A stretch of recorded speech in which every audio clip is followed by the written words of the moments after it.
YCP నేత గుడివాడ అమర్నాథ్ మాట్లాడుతున్నారు. ఇప్పుడు లైవ్ చూద్దాం. రాష్ట్ర వ్యాప్తంగా ఉన్నటువంటి అన్ని నియోజకవర్గ కేంద్రాల్లో కూడా వెంకటేశ్వర స్వామి దేవాలయాలకు వెళ్ళి పూజలు నిర్వహించి ఈ రాష్ట్ర ముఖ్యమంత్రి చేసినటువంటి తప్పుని, ముఖ్యంగా ఆయన్ని ఏ రకంగా వెంకటేశ్వర స్వామిని రాజకీయాల కోసం వాడుకున్నాడో మళ్ళీ అటువంటి తప్పు జరగకుండా ఆయనకు బుద్ధిని ప్రసాదించమని చెప్పి కోరినటువంటి సందర్భాలు కూడా మీ అందరూ కూడా నిన్న చూశారు. అయితే దీని మీద చాలామందికి ఏదో ఈ రాష్ట్రంలోనో ఈ రాష్ట్ర ప్రజలకు సంబంధించినటువంటి వ్యవహారం కాదు,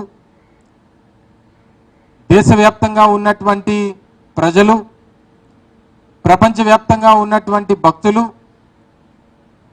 దీని మీద అనేక రకాలైనటువంటి అనుమానాలతో ఉన్నటువంటి సందర్భంలో మా అధ్యక్షులు వారు జగన్మోహన్ రెడ్డి గారు కానీ పార్టీ కానీ ఒకటి కోరుతా ఉన్నాం. ఈ వ్యవహారం ఎప్పుడైతే ఆయన ఈ రాష్ట్ర ముఖ్యమంత్రి మొదలుపెట్టారో దాన్ని తిరిగి తీసుకొని వచ్చి జగన్మోహన్ రెడ్డి గారి మీద రుద్దాలన్నటువంటి ప్రయత్నం చేశారో, ఆయన చేసినటువంటి తప్పు, ముఖ్యమంత్రి చేసినటువంటి తప్పు ఎప్పుడైతే ఆయన దొరికిపోయాడో అప్పటి నుంచి పూర్తిగా దీన్ని రాజకీయం చేయాలనేటువంటి ప్రయత్నం చేస్తూ ఉన్నాడు. వాస్తవానికి అసలు ఈ రాష్ట్రంలో కుల రాజకీయాన్ని ఈ రాష్ట్రానికి పరిచయం చేసినటువంటి వ్యక్తి చంద్రబాబు నాయుడు గారు. ఇప్పుడు కొత్తగా మత రాజకీయాన్ని రాష్ట్రానికి పరిచయం చేస్తున్నటువంటి సందర్భాలను మనం ఈ సందర్భంగా చూస్తూ ఉన్నాం. సెక్యులర్ దేశంలో ఉన్నాం, ప్రపంచంలోనే అతిపెద్ద ప్రజాస్వామ్యం కలిగినటువంటి దేశంలో ఉన్నాం, అన్ని కులాలు, అన్ని మతాలు, అన్ని ప్రాంతాలు ఒకటే సమానం అని చెప్పి ఆలోచనలు కలిగినటువంటి దేశంలో ఉన్నాం. కానీ ఈరోజు మత రాజకీయానికి పునాదులు వేసి రాష్ట్రంలో మతాల మధ్య చిచ్చు పెట్టేటువంటి కార్యక్రమం ఏ రకంగా చేస్తూ ఉన్నారో గడిచినటువంటి 10 రోజులుగా మనం చూస్తూ ఉన్నాం. దేనికోసం ఇదంతా అని అడుగుతూ ఉన్నాం. ముఖ్యంగా గడిచినటువంటి 100 రోజులుగా వారి తాలూకా ఫెయిల్యూర్స్ని కప్పిపుచ్చుకోవడానికి, ఎన్నికల ముందు ఇచ్చినటువంటి ఏ ఒక్క హామీని నిలబెట్టుకోకపోగా, చెప్పినటువంటి కార్యక్రమాలు ఏమి చేయకపోగా, నిస్సహాయ స్థితిలో ఏమి చేయాలో తోచని పరిస్థితుల్లో చివరికి దేవుని కూడా రాజకీయాల్లోకి తీసుకొచ్చినటువంటి వ్యక్తి చంద్రబాబు నాయుడు గారు అని చెప్పి సందర్భంగా చెప్పక తప్పదు. ఎన్ని అంశాలండి ప్రభుత్వంలో వారు అధికారంలోకి వచ్చినటువంటి రోజు నుంచి, అధికారంలోకి రావడమే ఏ రకంగా రాష్ట్రంలో విధ్వంసం సృష్టించారో మనం చూసాం. రాష్ట్రంలో వైఎస్ఆర్ కాంగ్రెస్ పార్టీకి సంబంధించినటువంటి కార్యకర్తల్ని ఎంతమందిని పొట్టన పెట్టుకున్నారో చూసాం. వినుకొండలో నడి రోడ్డు మీద మా వైఎస్ఆర్ కాంగ్రెస్ పార్టీ కార్యకర్తని అత్యంత అమానుషంగా నరికి చంపినటువంటి విజువల్స్ చూసాం. దాని మీద పెద్ద ఎత్తున ఢిల్లీలో నిరసన కార్యక్రమాన్ని చేపట్టేటువంటి సందర్భాలు మీరు చూశారు. దాదాపు 35 మంది పైచిలకు ప్రాణాలు పట్టున పెట్టుకున్నారు. అనేక రకాలైనటువంటి ఆస్తులు ధ్వంసం చేశారు. బుల్డోజర్లతో మా కార్యకర్తలు, మా నాయకులకు సంబంధించినటువంటి ఆస్తుల్ని కొల్లగొట్టేటువంటి కార్యక్రమాన్ని చేశారు.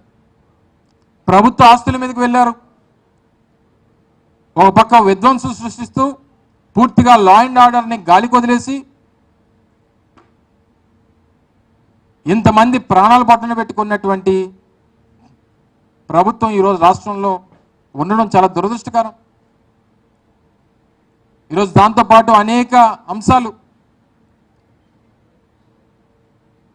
ఎంతమంది పిల్లలు ఈరోజు నాణ్యమైనటువంటి నెయ్యి సరఫరా జరగలేదని చెప్పి తిరుపతి ప్రసాదంలో, లడ్డూలో కల్తీ నెయ్యి వాడారని చెప్పి విష ప్రచారం చేసినటువంటి ఈ ముఖ్యమంత్రి మరి ఈరోజు రాష్ట్రంలో అనేక పాఠశాలల్లో, అనేక హాస్టల్స్లో, అనేక ప్రభుత్వానికి సంబంధించినటువంటి హాస్టల్స్లో పిల్లలు ఫుడ్ పాయిజనింగ్ అయ్యి నాణ్యమైనటువంటి ఆహారం అందక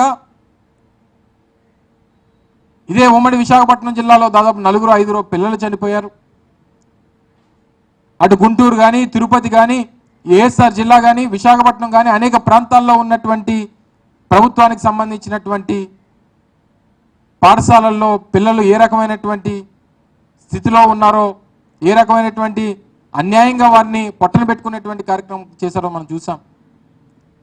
ఓ పక్క గుడ్లవల్లేరు ఇంజనీరింగ్ కాలేజీలో మహిళలకు సంబంధించినటువంటి రెస్ట్ రూమ్స్లో కెమెరాలు పెట్టారని చెప్పి వాళ్ళు గొడవ చేస్తే వాళ్ళ మీద అత్యంత కిరాతకంగా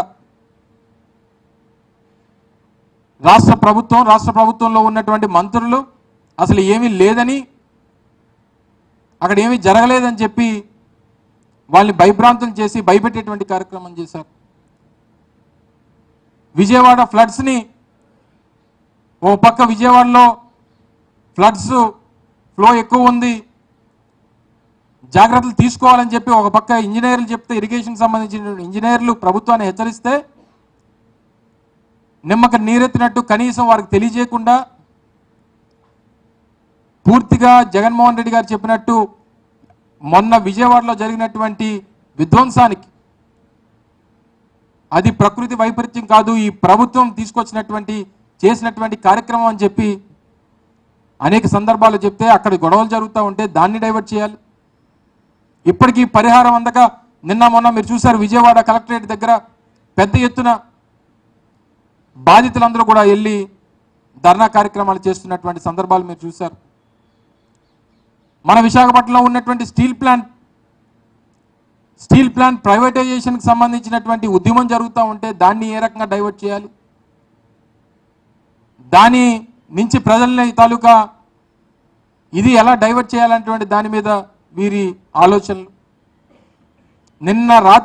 మొన్న రాత్రి దాదాపు 4,000 మందికి మీరు ఇంకా రేపు నుంచి కాంట్రాక్ట్ వర్కర్స్కి మీరు ఇంక రేపు నుంచి రావక్కర్లేదని చెప్పి 4,000 మందికి ఆర్డర్లు ఇస్తే వారి తాలూకా గేట్ పాస్లు క్యాన్సిల్ చేస్తే పెద్ద ఎత్తున నిన్న తెల్లవారుజాము నుంచి ఉద్యమం జరిగితే మళ్ళీ అప్పటికప్పుడు టెంపరీ పాస్లు ఇచ్చి అలౌ చేశారు.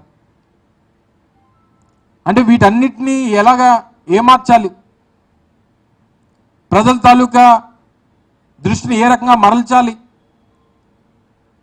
ఈ పెద్ద ఇష్యూస్ని అన్నిటిని కూడా ఏ రకంగా మనం తప్పించుకోవాలి, దీని మీద ఉన్నటువంటి శ్రద్ధ ప్రభుత్వాన్ని నడిపేటువంటి దాని మీద, ప్రజలకు మంచి చేసేటువంటి దాని మీద, రాష్ట్రానికి మంచి జరగాల్సినటువంటి కార్యక్రమాల మీద చూపించకపోవడం అనేటువంటి చాలా దురదృష్టకరం. నిన్ననే జరిగినటువంటి కార్యక్రమంలో కూడా మాట్లాడినప్పుడు చెప్పడం జరిగింది, చంద్రబాబు నాయుడు అనేటువంటి వ్యక్తి ఒక రాజకీయ జాదు, ఒక పొలిటికల్ జాదు చంద్రబాబు నాయుడు గారు అనేటువంటి విషయాన్ని ఈ సందర్భంగా తెలియజేస్తా ఉన్నాం. మరొకసారి